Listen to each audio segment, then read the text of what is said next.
इंसान की ज़िंदगी कम पड़ जाते हैं ज़िंदगी में सीखने के लिए। वैसे भी इस्लामिक ऐसा चीज़ होते हैं, अल्लाह की हर चीज़ सीखने के लिए हम सबकी ज़िंदगी कम पड़ जाते हैं। सो गाइस अस्सलाम वालेकुम, good morning and welcome back Sunday Salim blog. So guys अल्हम्दुलिल्लाह फजर में हम उठ चुके हैं। काफ़ी अंधेरा है तो मैंने थोड़ा रोशनी का वेट किए हैं नमाज़ पढ़ने के लिए। रोशनी इसीलिए वेट किए हैं क्योंकि हमारे घर में बिजली नहीं है, अंधेरा ही अंधेरा है, तो अंधेरे में नमाज़ नहीं होगा, प्रॉब्लम होगा। तो फिर इसलिए मैंने क्या किया, थोड़ा रोशनी का वेट किया। तो अभी घड़ी में 4:30 बज रहे हैं, आप लोग देख रहे हैं, फिर भी अल्हम्दुलिल्लाह कितना अच्छा रोशनी है। तो मैंने ब्रश लेके स्टार्ट हो गया, ब्रश कर लेंगे, उसके बाद फ्रेश होके इंशाअल्लाह नमाज़ अदा करेंगे। सो गाइस अल्हम्दुलिल्लाह हम वज़ू करके फ्रेश होके चले आए हैं। सबसे पहला काम होते हैं मेरा नमाज़ पढ़ना। तो काफ़ी दिन से मेरा नमाज़ छूट जा रहे हैं गाइस। आप सब मेरे लिए दुआ करें ताकि फ़जर का नमाज मुझे नसीब हो। फ़जर का नमाज इतना ज़्यादा अच्छा लगता है, क्या बताया यार। हर इंसान को फ़जर का नमाज ज़रूर पढ़ना चाहिए। फ़जर का नमाज कभी किसी का ना छूटे। हमेशा नमाज में कहते हैं कि नमाज इंसान की सोने से बेहतर होते हैं नमाज अदा करना। और हम लोग क्या करते हैं, ख़ास करके हम लोग ख़वातीन लोग हमेशा सो के रहते हैं, तो नमाज छूट जाती है। ये शैतानी चीज़ होते हैं और शैतानी की चीज़ से अल्लाह ताला हम लोग को हिफाजत फरमाए। गाइस अल्हम्दुलिल्लाह मैंने इस नमाज की दुआ में बहुत कुछ मांगे हैं। जैनब बहन के लिए मांगे हैं, खदीजा बहन के लिए मांगे हैं, उनके परिवार के लिए मांगे हैं, और जुबैदा बहन की अम्मी के लिए मांगे हैं। मेरे जितने यूट्यूब फैमिली मेरे ब्लॉग को देखते हैं, उम्मे सलमा से लेके रूबी बहन, जितने सारे बहन और बाकी जो बड़ीरा बहन, जितने सारे बहन हैं, सबके लिए दुआ मांगे। उसके बाद में मैं कुरान शरीफ पढ़ने वाले थे, तो मम्मी का घर जो मम्मी के रूम में कुरान शरीफ रखा हुआ है, तो डोर में खोल नहीं पाई, इसलिए हदीस शरीफ लेके बैठ गई। इससे मैंने बहुत कुछ सीखे अल्हम्दुलिल्लाह। गाइस जो किताब मैं अभी पढ़ रही हूँ, इसमें रसूल पाक सल्लल्लाहु अलैहि वसल्लम की पूरा ज़िंदगी के बारे में लिखा है, और फिर अल्लाह की जो आसमानी हुस्ने होते हैं, अकीदा लिखा हुआ है, और बहुत कुछ ऐसे लिखा है। पानी पीने की दुआ, दूध पीने की दुआ, कपड़े पहनने की दुआ, हर चीज़ मैं इससे इल्म करती हूँ अल्हम्दुलिल्लाह। तो सुबह हो गए, हम सुबह की इंतज़ार कर रहे थे, बाहर आ गए हैं। बाहर में माशाल्लाह कितना अच्छा लग रहे हैं। बारिश रुक गए हैं, लेकिन सारा जहाँ एकदम गिला गिला। और कुछ दिन से इतना ज़्यादा गर्मी गिरे थे, अल्लाह से बहुत दुआ मांगे, फिर से अल्लाह रहमत की बारिश देने लगे हैं। अल्लाह की बहुत बहुत शुक्रिया अल्हम्दुलिल्लाह। चलिए गाइस सुभान अल्लाह, रब्बुल आलमीन ने इतना सुंदर वेदर दिए हैं। और मेरी 2 बहन मुझे कमेंट किए हैं, सबका नाम तो मुझे याद नहीं रहते हैं, और जो याद रहते हैं मैं सबका कमेंट पढ़ के आप सबकी जवाब देती हूँ, और जो भी रह जाएंगे तो इंशाल्लाह मैं कल का ब्लॉग में शेयर करूँगी। तो सैयद नाज आप बहन ने कमेंट किए हैं कि उनके लिए दुआ करें। मेरी प्यारी बहन, आपके लिए बहुत ज़्यादा दिल से दुआ है। अल्लाह रहमान रहीम आपकी ज़िंदगी में खुशियाँ भर दे, आपके घर में रहमत और बरकत भर दे, और आपकी ज़िंदगी में हमेशा खुशियाँ आपके घर वालों को सिफाए कामिला अचिला नफ़ी आता फरमाए, हर चीज़ के लिए शैतान से हिफाजत फरमाए, घर में बरकतें भर दे, और ज़िंदगी से आप लोगों की ज़िंदगी से तकलीफ़ कौसों दूर में चले जाए। और अब्दुल हाफिज़ आईडी से कमेंट आए हैं। अब्दुल हाफिज़ आपने मुझे बहुत अच्छा कमेंट करते दुआ देते हैं। अल्लाह रहमान रहीम आपके घर में रहमत भर दे, बरकत भर दे, और आप लोगों की ज़िंदगी में बहुत खुशियाँ भर दे। और जितने भी शैतानी या इंसानी या नफसानी प्रॉब्लम हैं आप लोगों के आसपास, अल्लाह ताला सबसे हिफाजत फरमाए, शैतान से हिफाजत फरमाए, दुश्मन से हिफाजत फरमाए। आप लोग जो भी तिजारत करें या काम करें उसमें बहुत बरकत भर दे। चलिए अल्हम्दुलिल्लाह मैं एकदम मॉर्निंग ब्रेकफास्ट बनाने चली आई हूँ। मेरे लिए तो चाय बैठा दी अल्हम्दुलिल्लाह। आज चाय थोड़ा सा ज़्यादा बन गया है, हस्बैंड जी नहीं पी रहे हैं, तो मैंने भूल गए थे कि हस्बैंड जी जब भी पास्ता नूडल्स ये सब खाते हैं तो चाय की उनकी ज़रूरत नहीं पड़ती, और हम भूल गए हैं, तो मैंने उनके लिए भी चाय बैठा दी है। चलिए कोई बात नहीं, मैं गोसल करने के बाद इंशाल्लाह फिर से पी लूँगी। और यहाँ पास्ता चाउमीन जो नूडल्स कहते हैं हम, तो वो बैठा दिए हैं। और ये हम बहुत ही सिंपल तरीके से बनाते हैं, क्योंकि मेरे दांत में बहुत ज़्यादा प्रॉब्लम, थोड़ा सा मैगी मसाला ऐड करते हैं, बस सिंपली ऐसे बना लेते हैं। अल्हम्दुलिल्लाह यहाँ पे मेरी चाय बन चुकी है। हम हस्बैंड जी के लिए ब्रेकफास्ट रेडी कर रहे हैं, और इंशाल्लाह हस्बैंड जी के साथ हम भी ब्रेकफास्ट करते हैं। लेकिन चाय तो मेरी आदत है, चाय नहीं पियेंगे तो मेरी मॉर्निंग स्टार्ट ही नहीं होता है। और अगर जिस दिन मैं चाय पीना नहीं पीती हूँ, कभी कभी ऐसा होता है मेरे पेट में बहुत ज़्यादा गैस का वजह से जलन होती है, तो मैं उस दिन चाय नहीं पीती हूँ, तो मेरा हेडेक हो जाती है, सर एकदम पकड़ लेते हैं। गाइस आप सब मेरे लिए दुआ करें ताकि मुझे इस चाय वाला प्रॉब्लम से छुटकारा मिले। वैसे भी चाय पीना उतना ज़्यादा अच्छा बात नहीं और बुरी बात भी नहीं। जो लोग चाय पीते हैं वो लोगों को चाय से मोहब्बत हो जाती है, और वैसे भी मुझे चाय से बहुत ज़्यादा मोहब्बत है। आप लोग प्लीज़ मेरे लिए दुआ किया करें ताकि छोटा कप में मैं चाय पी सकूँ, और मैं थोड़ा अपना आदत को चेंज कर सकूँ। वैसे भी अल्हम्दुलिल्लाह मेरी ज़िंदगी में कोई बुरा हैबिट नहीं है, कोई गलत हैबिट नहीं है। मैं जो भी हैबिट करती हूँ आप लोग से यकीन मानिए, मैं अल्लाह ताला की हदीस और कुरान की हैबिट करना चाहती हूँ और कुछ नहीं। चलिए अल्हम्दुलिल्लाह मेरे यहाँ पे ब्रेकफास्ट बन चुके हैं और मैं ब्रेकफास्ट मतलब निकाल रही हूँ हस्बैंड जी और अपने लिए। और चलिए आप लोगों के साथ मैंने इसके आगे वाला ब्लॉग में शेयर किए थे रसूल पाक सल्लल्लाहु अलैहि वसल्लम की ज़िंदगी के बारे में। वैसे भी रसूल पाक सल्लल्लाहु अलैहि वसल्लम की ज़िंदगी के बारे में जब मैं कुछ पढ़ती हूँ या सुनती हूँ या दौड़ाती हूँ तो मेरी आँख भर जाते हैं, क्योंकि रसूल पाक सल्लल्लाहु अलैहि वसल्लम की ज़िंदगी के बारे में जब भी मैं पढ़ती हूँ दौड़ाती हूँ सही में मेरा दिल एकदम फट जाते हैं।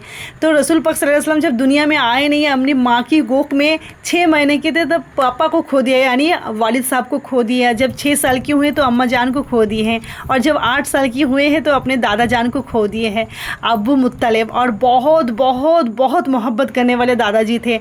अबू तालिब के पास जब गए हैं चाचा जी के पास तो रसूल पाक सल्लल्लाहु अलैहि वसल्लम 12 साल के थे, और रसूल पाक सल्लल्लाहु अलैहि वसल्लम को अबू तालिब बहुत बहुत रिस्पेक्ट से बात करते थे, ऐसे लगते थे कोई नौजवान से बात कर रहे हैं।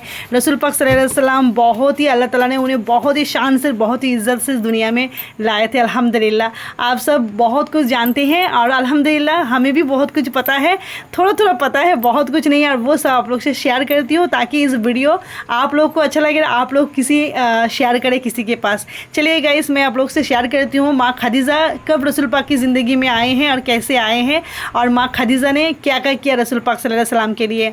हमारे प्यारे आका प्यारे नबी सल्लल्लाहु अलैहि वसल्लम जब 25 साल के थे तो रसूल पाक सल्लल्लाहु अलैहि वसल्लम माँ खदीजा के साथ एक तिजारत में काम में लग गए हैं। तिजारत यानी जो मक्का के शहर बाहर जो जाते हैं और तिजारत करने के लिए, तो माँ खदीजा रदी अल्लाह तआला ने क्या किया, उनको रसूल पाक सल्लल्लाहु अलैहि वसल्लम आपको एक काम सौंपे और आपने ईमानदारी से जाके वो काम करके लेके आए हैं, और 50 से ज़्यादा शेयर आपने रसूल पाक सल्लल्लाहु अलैहि वसल्लम आपने माँ खदीजा के हाथ में दिए हैं। माँ खदीजा बहुत ही ज़्यादा आपसे इम्प्रेस हो गए थे, और उसके बाद माँ खदीजा दिन पर दिन आपको मोहब्बत करने लगे। एक मरदफ़ा रसूल पाक सल्लल्लाहु अलैहि वसल्लम की घर माँ खदीजा रदी अल्लाह तआला ने एक नफीसा नाम का एक सहाबी को भेजा है, और फिर भेजने के बाद रसूल पाक सल्लल्लाहु अलैहि वसल्लम को शादी के लिए ऑफ़र किए हैं। रसूल पाक सल्लल्लाहु अलैहि वसल्लम ने मना नहीं फरमाए हैं, क्योंकि माँ खदीजा रदी अल्लाह तआला उस शहर में सबसे अमीर और बहुत पैसे वाले और बहुत ही खूबसूरत एक महिला थे, और उन्हें बहुत ज़्यादा सब कोई पसंद करते थे।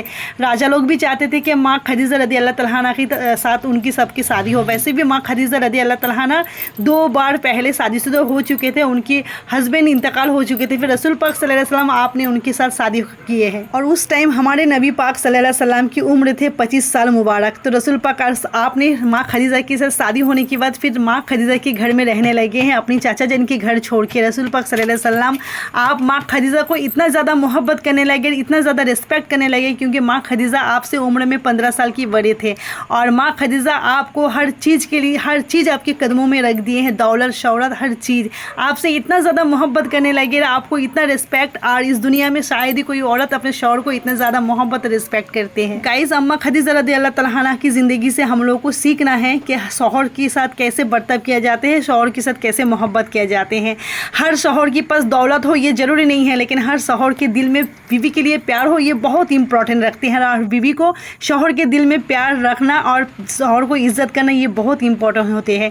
शौहर का दौलत ना देखे, कोई दीनदारी देखे, इस्लाम में कितना ज़्यादा उनकी ज्ञान है और कितना ज़्यादा उनको इस्लाम के लिए मोहब्बत है ये देखना चाहिए, दौलत नहीं। गाइस अभी का जो दौर गुजर रहे हैं, जो ज़माना चल रहे हैं, इस ज़माने में लड़कियां दीनदारी नहीं देखते, नमाजी नहीं देखते, खाली दौलत देखते हैं और फिर स्टाइलिश कोई हैंडसम लड़का पर्सन देखते हैं। बट ऐसे नहीं होना चाहिए। हर माँ बाप को अपना बेटी के लिए एक दीनदार और नमाजी लड़का चाहिए, खोजना चाहिए, क्योंकि पैसा तो कुछ दिन के लिए होते हैं और दौलत और जो भी देने के मालिक अल्लाह रब्बुल आलमीन होते हैं, लेकिन इस्लाम का जो ज्ञान होते हैं ये अल्लाह जिसे ज़्यादा मोहब्बत करते हैं उन्हें देते हैं।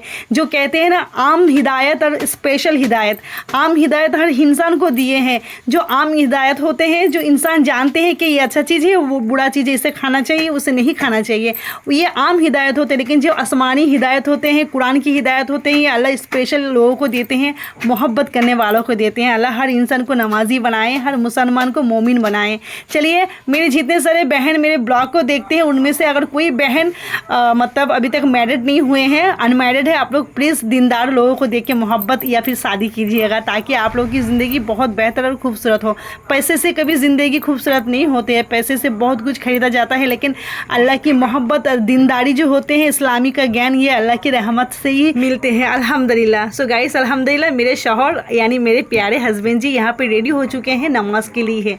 और समीर भी रेडी हो चुके हैं। और मेरे हस्बैंड जी हमेशा समीर को लेके जाने के लिए उनका मन चाहते हैं कि बचपन से इंसान अगर कोई बच्चों को नमाज के लिए तागिर दे या फिर इस्लाम की ओर चलना सिखाए तो वो बच्चा जाके कुछ बन सकते हैं। लेकिन जब बड़ा हो जाते हैं और उसके बाद अगर किसी को कुछ सिखाने जाते हैं तो वो सीखते नहीं हैं, क्योंकि मिट्टी जब नरम होते हैं तो उस मिट्टी को अगर आप जो भी चाहे बना सकते हैं, लेकिन वो जब सूख के सूख के जब हार्ड हो जाते हैं, धूप लग के पानी लग के, तो उसे तोड़ के आप लोग कुछ नहीं कर सकते। यही होते हैं बचपन और बड़ा।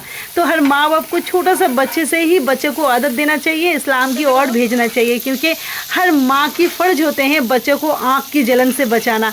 क्योंकि हम इसीलिए कह रहे हैं कि हम लोग को जब यकीन है जन्नत और जहन्नम बनाए हैं तो बेशक हम लोग जन्नत और जहन्नम में दाखिल होंगे, तभी अपने अमल से। और हम लोग कभी चाहेंगे नहीं कि हमारा औलाद भी जन्नत या फिर जहन्नम में जाए, क्योंकि हर माँ बाप की फ़र्ज होते हैं कि नमाज के लिए तागिर देना और फिर हमें औलाद के साथ जन्नत में दाखिल करें।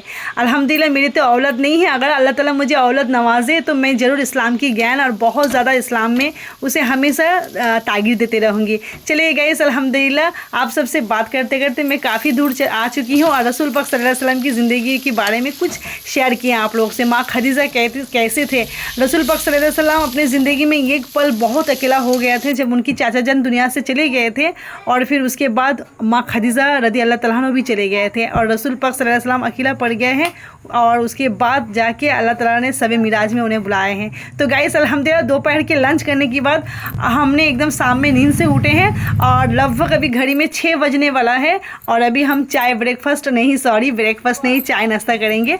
और बाहर आके देख रहे हैं बारिश तो रुक गए अल्हम्दुलिल्लाह, लेकिन शाम होने को आए हैं, ट्यूशन टाइम मेरे करीब होने वाले हैं, इसलिए हम सोच रहे हैं जल्दी से फटाफट हम चाय नाश्ता कर लेते हैं। वैसे भी बिस्किट खाने का ज़रा से भी मन नहीं है क्योंकि दांत में पेन हो रहे हैं मीठा चीज़ खाने से ही। गाइस मैं रसूल पाक सल्लल्लाहु अलैहि वसल्लम की ज़िंदगी के बारे में थोड़ा सा हिस्सा आप लोग से शेयर किए हैं।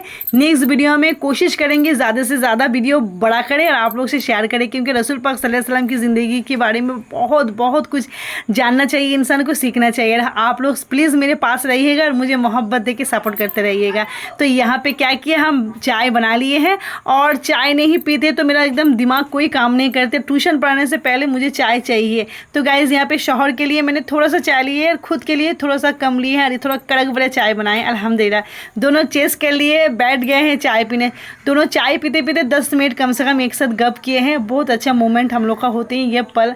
मैं अपना शौहर के पास रह के भी दूर रहती हूँ, हमेशा काम में बिजी रहती हूँ गाइज़, क्योंकि मैं हमेशा बिजी रहती हूँ। मैं अपने शौहर के पास होके भी नहीं रहती हूँ, क्योंकि मैं 2 टाइम 3 टाइम ट्यूशन पढ़ाती हूँ, उसके बाद मैं किचन में पड़ी रहती हूँ और फिर ब्लॉग बनाने में बिजी रहती हूँ। रात में थोड़ा सा शौहर के पास वक्त गुजारने के टाइम मिलते, लेकिन उसमें वॉइस ओवर आप सबके लिए दुआ करते करते थोड़ा टाइम निकल जाती है। तो शाम हो गया अल्हम्दुलिल्लाह, अभी मैं ट्यूशन पढ़ाने बैठूंगी, रात 9 बजे उठूंगी। चलिए आज का ब्लॉग यहाँ तक रखते हैं, नेक्स्ट वीडियो में मिलेंगे। तब तक के लिए आप लोगों में से किसी को अगर दुआ करवाना है तो प्लीज़ नाम लिख के कमेंट कर दीजिएगा। मिलते हैं नेक्स्ट वीडियो में, तब तक के लिए अल्लाह हाफिज़।